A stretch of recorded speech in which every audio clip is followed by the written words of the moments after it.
I always see myself. I have autism and ADHD. Autism has many favors. I'm going to use my task to space wisely. Otherwise, we may be here all day. Yes, I need to do my delightful voice. Ow, oh, ow.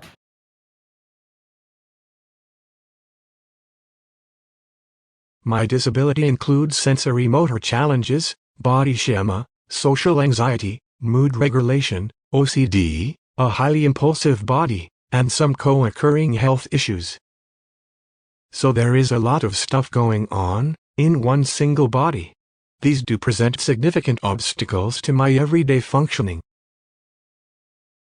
From special education to higher education has been a long road.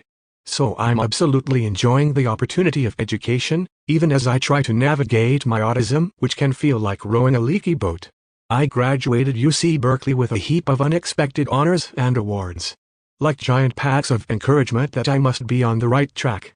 Other opportunities to learn and grow included writing for the Daily Californian, Spectrum at Cal, the UC Berkeley Disability Lab, teaching an autism class. More packs of encouragement in getting a mention on President Obama's Instagram. What an honor.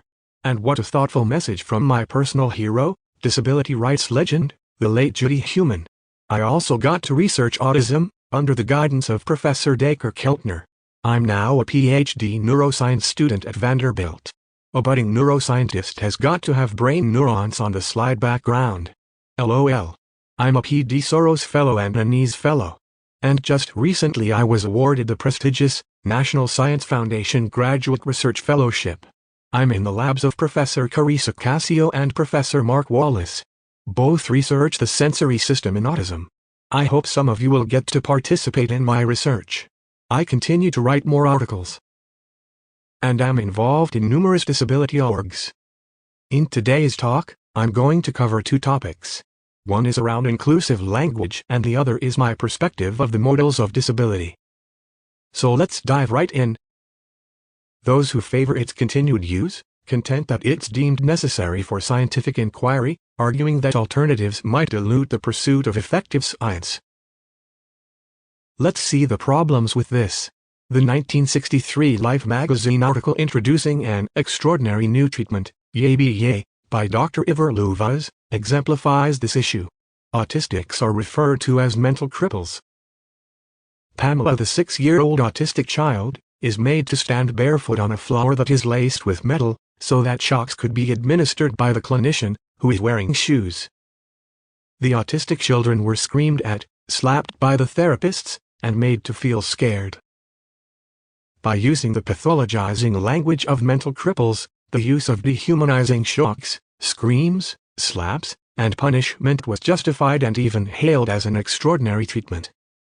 We can almost draw another parallel to unsightly ordinances or ugly laws, which were a series of laws that were enforced in the United States and other European countries in the late 19th and early 20th centuries. Because they were unsightly and ugly, disabled people were fined or imprisoned for appearing in public during the daytime. The ugly laws were justified under the guise of public health and safety, and claims of the disabled as a threat to public morality. These laws were used as a form of social control and discrimination against the disabled, who were seen as undesirable and unworthy of inclusion in public life. In the legal arena, earlier examples of pathologizing language included terms like feeble-minded and imbecile, used to justify eugenics. Like in the landmark Buck v. Bell, 1927 case. The point being that pathologizing language by the scientific community cements societal acceptability of that language, which then can be used as a justification for great harm to this population. The Rehabilitation Act of 1973 mandated the removal of such discriminatory language from federal laws and policies related to disabled individuals. If laws can do it, why not science? Isn't science a contributor towards the progress of humanity? There is no reason why science and humanity cannot march together. Our use of scientific language can and should evolve to be inclusive of humanity even as there is a rush for solutions. I think one source of confusion is between the terminology used to refer to specific biology components around medical health issues. Autistics may have and terminology used in referring to autism the person or autism the group in society. For example, these are some proteins thought to be involved in seizures and GI issues. I won't go into the science details, but identification means that we can target these for intervention. For example, development of biologics that target inflammatory cytokines could not just be neuroprotective, but could bring enormous relief to GI symptoms associated with an immune response. On the other hand is the terminology when referring to autism the person, or autism the group, and language really matter here. Because the autistic is living in the community for many decades, and constantly hearing language of defect or lacking, not just exerts a heavy mental health toll on the autistic, but also impacts how society around us, who hears this same language, treats us. What is needed here is a dash of empathy. A reminder that we are, after all, writing about and referring to fellow human beings. Encouraging an empathic mindset shift in science writing may be a good start to bring about change. I also want to remind researchers. New terminology every few years is not the scientific breakthrough we hope for and need. We spent so much time discussing another new label of profound when we already had level 3. We need to move the needle, more actual solutions and progress. To my peers I want to say this. Dear disabled peers, let's take the lead from the wheelchair user community. The derogatory term cripple was repurposed to the positive crip. Now you have Crip Hop and an Oscar-nominated documentary on disability rights, Crip Camp. We can reclaim existing vocabulary about us, and depathologize them. The wheelchair user community has embraced both person-first and identity-first language. Person-first language was the language of the early disability rights movement. Later we also adopted identity-first language. Turns out, both have good intentions. So let's not keep arguing about which one is bad. Let's move on, accept both usages, and focus on solutions and progress. Next up is my perspective on the models of disability. The social model of disability emphasizes societal barriers as the main obstacle for the disabled people. Major goals were deinstitutionalization and moving us towards inclusion. This model has deeply influenced disability legislation and policy. I will quickly mention the neurodiversity model here, in the context of the social model. Autism is one of the many disabilities under this umbrella. The concept posits that all disabilities commonly perceived as neurological or psychiatric in nature are simply neurodifferences or variations of human cognitive functioning. Similarities between social and ND is that both look at changing societal diversity. Differences lie in their origin. The social model from a disability rights perspective. ND is from a neurological differences perspective. Both models have a ton of gatekeepers, people the autistic is surrounded by, the therapists, the social workers, the autism professional and the educators. All well-meaning of course. The medical model of disability viewed disability as an individual medical condition that needed medical intervention. However, as it was the dominant historic paradigm with its focus on just the medical aspect, it resulted in horrible mass institutionalization. The gatekeeper here was the medical professional who had to certify fit enough to rejoin society. The negative history meant distrust of the model by social model advocates.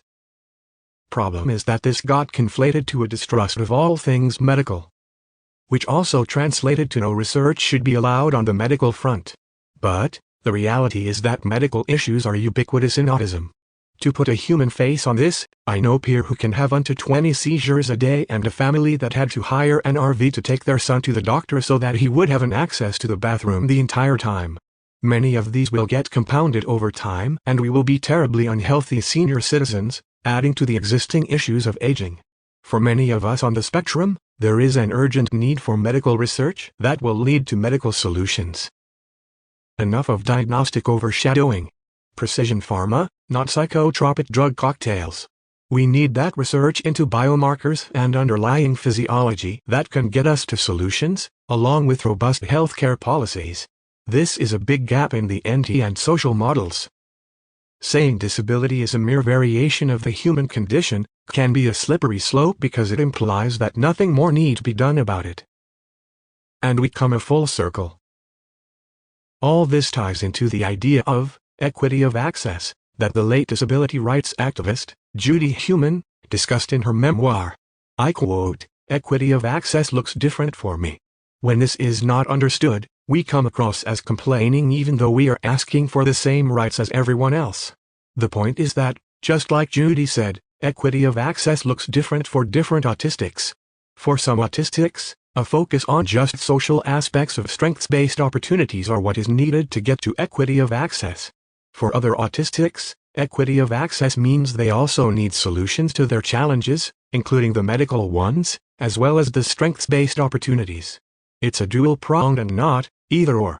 The flashlight focus on a strengths-based approach of the neurodiversity movement is wonderful and needed, and will help open many doors of opportunities. But the flashlight also needs to turn its beam towards challenges-based solutions, otherwise a huge chunk of the autistic population is left behind. The same door of opportunity is shut to the autistics with challenges on the communication front and health fronts, the ones classified as Level 2 and Level 3 on the diagnosis.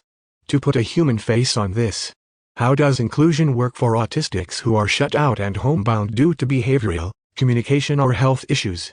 For example, what parent or social group will allow their anti-children to play with an autistic child who may be aggressive? So many of my adult peers are stuck at home with aging parents because no program wants them or they have health issues. Even caregivers want the easy clients. I also want to add this important insight. Solutions for the most marginalized members of a group benefit the entire group. A simple example is, those street ramp, curb cuts, and elevators to help wheelchair users, is being used by every parent with a stroller, or every traveler with luggage. By extension, if we can find solutions to help the autistics most impacted by disability, the ones referred to as Level 3 on the DSM criteria, these solutions may well end up benefiting a whole bunch of other autistics. We must both talk and walk inclusion. It's not enough for us to just push for better language in scientific publications and then feel that is a great job done. What is the content of those publications? What are the research priorities? Are they looking to address the challenges and getting us to those challenges-based solutions? And are they looking to leverage strengths so that we get to open those doors of opportunity? What is the end goalpost of inclusion? Watch this next clip to find out. I want to talk to you about inclusion and belonging for people with disabilities. Acceptance and inclusion of disabled people into all walks of society is no doubt an important first step. But what we need goes beyond inclusion. Inclusion means just existing in the same space as non-disabled people. Disabled people need to not just be included, we need to feel we belong. Belonging is a sense of community, where you are accepted as an equal member of the group and where your life is seen as having worth.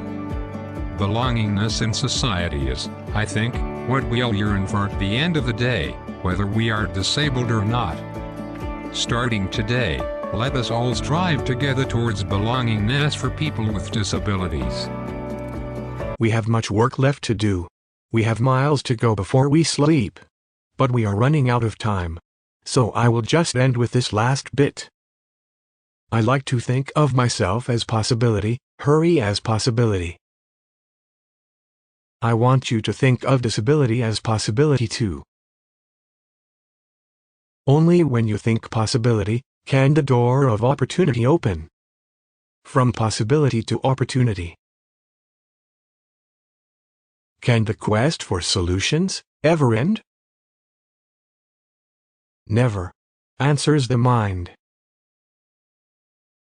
Emotions, and the sensory body, are sinkholes, en route. Mind urges. Take detours, challenge the sinkholes, we must persevere. Have to travel possibilities, open opportunities, and pave new roads.